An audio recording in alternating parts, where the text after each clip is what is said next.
Umihi. Okay. Bibigyan ako sa'yo ng oxytocin ha, para makontract yung uterus mo. Sabihin ko na yung ilaw na hihirapan mo niya, okay? Masabitan dito. Basas mo yung mattress mo mamaya pagkatanggal na lahat ng araw.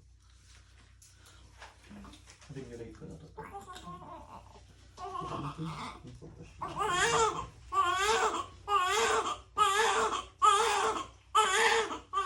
Sana ganyan na labor. Diba? Ito lang pinarelagay.